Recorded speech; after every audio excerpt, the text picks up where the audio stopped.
Hello everyone, Channin here for Waffle Flower Crafts.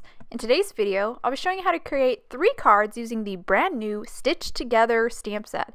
This stamp set is a collaborative set between Waffle Flower and Ellen Hudson, part of their United We Flourish line. There's also matching dies to go with this Stitched Together set. I'll also be using these Waffle Flower products. This die is called the 7 Skeins Floss Bobbin die and the A2 Nesting Rectangles 1 die as well. I've already gone ahead and die cut 3 globes out of 110-pound white cardstock. I'm going to save this scrap that I die cut those globes out of and use it as a jig. I'm going to tape it inside my Misty here, and then I'm just pointing out the die set again that I used to die cut those globes. And I'm going to tape it inside here my Misty just to hold it in place so it doesn't scoot around at all. Just using some micropore tape here to hold it down in place. You can use any kind of tape you have. Washi tape would be fine as well. Now you can see I'm using that center cutout as a jig to hold the die cut in place while I stamp on top.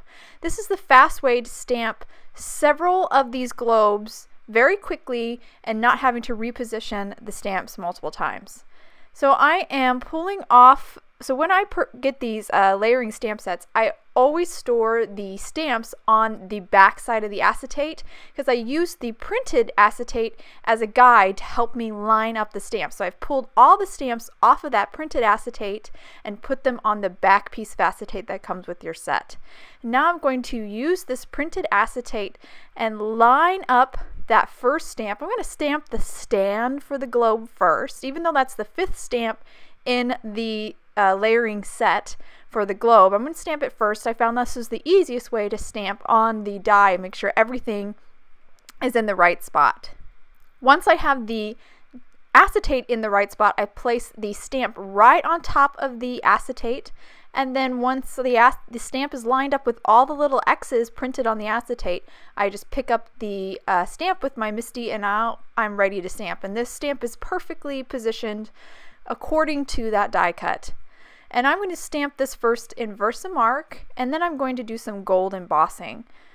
So once I pull that off here, I'll grab my gold embossing powder and just quickly emboss this. I'm going to do 2 of these globes with the gold embossing powder, and then the 3rd globe I'm going to do with just black. So just going to get on some of my gold embossing powder here, tap off the excess, and then I'll set this aside and do the 2nd globe here real quick. For the 2nd globe, I just popped the 2nd die cut into that jig or that negative space and then inked up the stamp again with Versamark and then stamped it in, just stamped the die cut. And now I'm pouring on the embossing powder. So really nice to use this jig for positioning your stamps. You're making sure the stamp and the die cut perfectly line up, but also allows you to stamp multiple images very quickly. So now I've heat embossed both these gold globes, and now I'm going to move on to stamping the 3rd one in black. I just popped that 3rd globe die cut right into the jig, and now I'm going to ink up this stand in VersaFine Onyx Black and just stamp my 3rd stand. And you can see how great this technique is because I didn't have to reposition that stand stamp 3 times to get 3 globes. Now moving on to the next layer in the globe, which is this water layer. Each one of the layers is clearly identified with a number. This is actually number 1 because we started with the stand, which is the 5th. And the only reason why I started with that 5th stand is I found it was easier to stamp on the die cuts by starting with that final stamp for this image.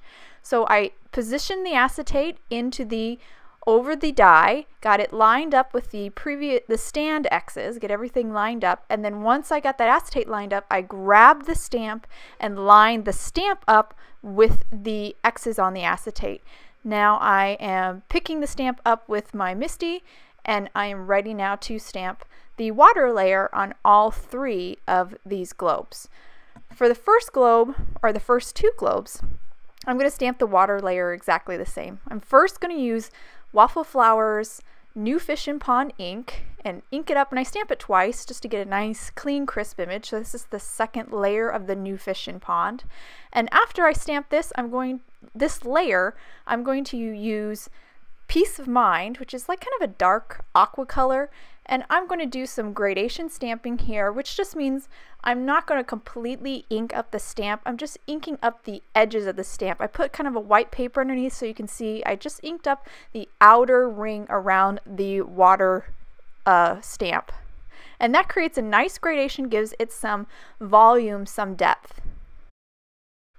For the second globe here with the black stand, I'm going to do the same treatment that I did to the first globe. I did New Fish in Pond and then the edges with Peace of Mind.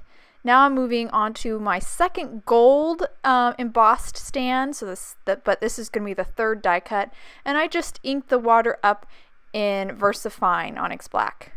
Now I'm moving on to the next layer in this globe. This is so all the land in the globe are going to look like they're flowers, and this is the first layer of flowers for the land, which is actually marked layer 2 on the stamp set. I used the acetate again, lined it up in that negative space, and then once the acetate was lined up, I just placed the stamp right on top of the acetate and then picked it up with my MISTI. Now I'm going to use another Waffle Flower ink. This is called Tickled Pink, and I'm going to stamp this first layer of the flowers in Tickled Pink. And I'm going to ink it up and stamp it twice just to make sure it's nice and bold and crisp. So I'm going to do some more gradation stamping here. I have My Pleasure, which is like a darker red color, and I just partially inked the edges of this stamp, and that'll create, again, some gradation or some volume to this globe. Adds a little bit more depth to the image. I'm going to stamp all 3 globes, that first layer flower, on all 3 of those globes exactly the same. So I used Tickle Pink and then did that gradation stamping with the My Pleasure.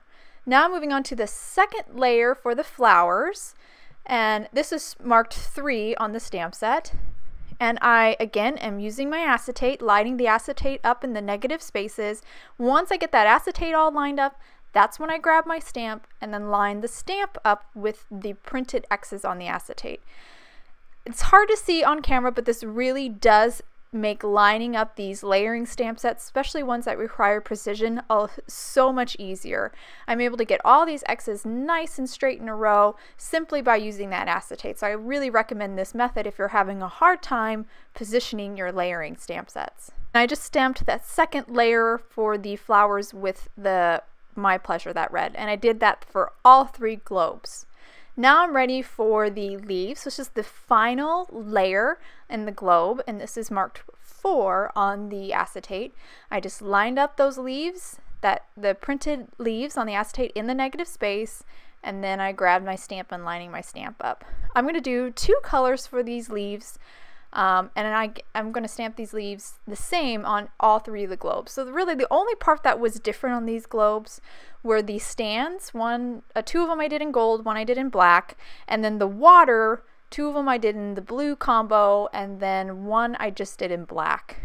But you could have a lot of fun once you line up your stamps. You could stamp a whole bunch of different colors and just try different combinations. That's another fun advantage of using this jig kind of technique. So I stamped the first layer of the leaves, or I shouldn't say first layer, I inked up the leaves first with Distress Oxide Cracked Pistachio, and now I'm doing that gradation or stamping or that partial inking, slightly inking up these leaves with a distress ink called Lucky Clover, and this again will just add a little bit more depth, a little bit more volume to those leaves. Makes the image a little bit more interesting.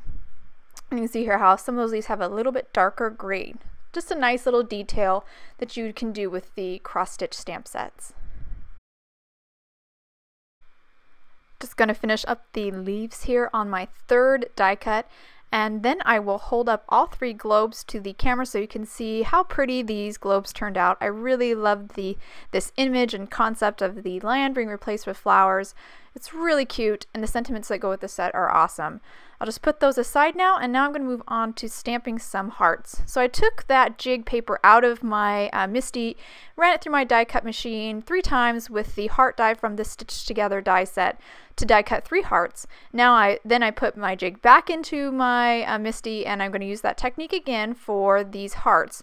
The first heart I'm inking up with Tickled Pink, And then I'm going to use some My Pleasure to just partially ink the bottom of the heart. And again, this would create that gradation, which gives it a little bit of volume. And I'll hold it up to the camera here so you can see how it's a little bit darker at the bottom, just makes that heart pop a little bit. Now moving on to my second heart.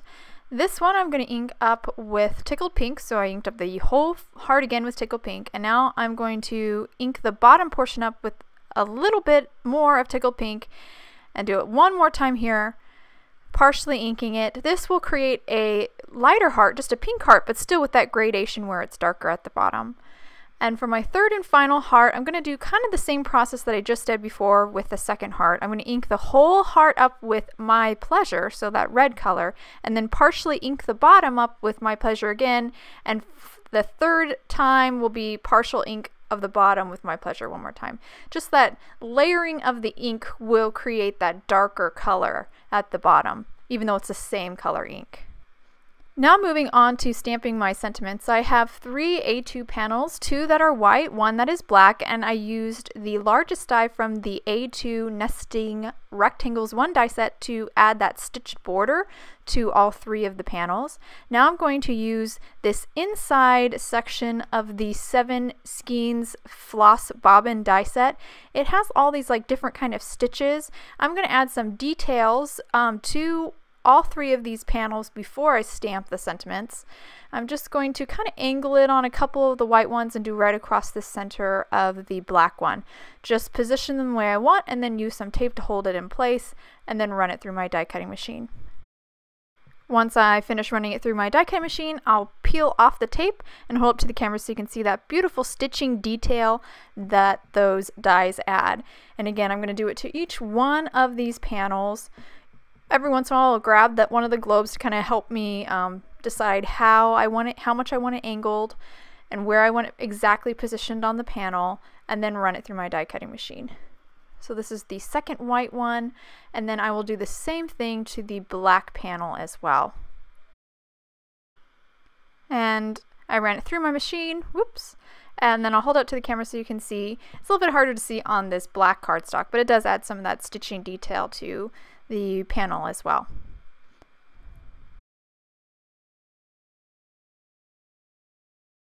Now I'm going to move on to stamping my sentiments. I have one panel here. I've actually poked out one of the dies cuts like little circles, and I went ahead and poked out the inside of that circle on all the panels just to be consistent. And now I'm going to again use my die cuts here to kind of help me position or figure out where I want everything to go. I'm going to use the sentiment that says "We are stitched together." It's really cute. I did actually cut that sentiment. I cut the top portion, which is we're stitched. I cut that with my scissors from the bottom portion, which is together. This way I could easily gold emboss the together part and have we're stitched just in black. That was just easier for me. If you're afraid of cutting your stamps, or you don't like cutting your stamps, you can of course mask off that portion with a post-it note. Works pretty well. So now I am positioning the sentiment, and then I will pick it up with my Misty, and I'm just going to remove the portions that I don't want gold embossed, and I'm going to do the gold embossing first. So I'm going to ink up the together with the Versamark ink and stamp it right on the panel.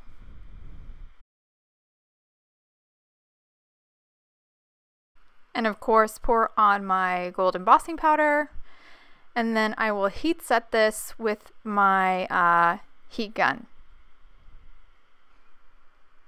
Now I'm going to move on to stamping the rest of the sentiment. I've repositioned We're Stitched and that little thread, inked it up in Versa Fine Onyx Black and stamped it, and then I repositioned that thread and stamped it one more time in the Versa Fine Onyx Black. Now I'm going to move on to my second panel, and I have another sentiment from the Stitch Together set. This time I did cut that stamp as well, just so I could center the love in the bottom portion of the sentiment. They're actually a little bit offset, intentionally offset, but I wanted it nice and centered underneath the globe. And I again did some gold heat embossing. For my third and final sentiment, I'm going to just use as is and ink it up with Versa Fine Onyx Black at the upper right corner of the panel. And that will complete my sentiments for all 3 of the panels, and I'm now ready to put together my cards.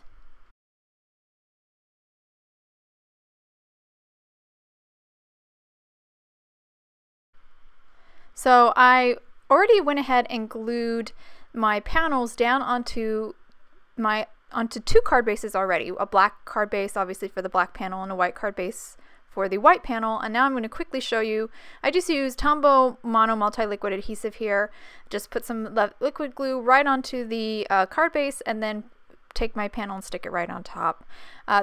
These panels are cut from 110-pound cardstock, so I don't have any issues of the glue making the panel get warped or anything. If you use thinner paper or thinner cardstock, you definitely might want to use a tape runner instead.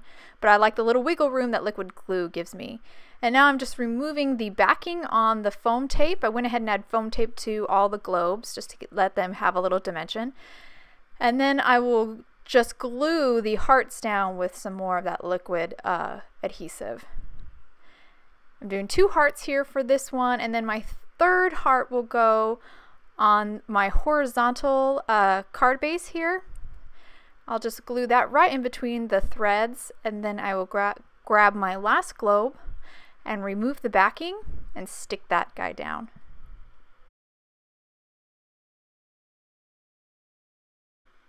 Now all 3 cards are finished, and I'll hold each one up to the camera so you can see them more closely. I really love this cross-stitch globe. It's such a cute image. I love the water here stamped in black. Reminds me of chalkboard art. Here's another card. This one we did that gradation inking. You can see that beautiful kind of depth that that adds. Really pretty with the flowers, and I love the gold stand for that globe. Here's our 3rd and final card. Again, beautiful gradation stamping. Use the hearts there with a really sweet sentiment, and love the detailing from that 7 skeins floss bobbin die. I hope you enjoyed today's video. Please visit Waffle Flower for more info, and you can follow us on YouTube, Instagram, and Facebook for more creative ideas. Thanks for watching.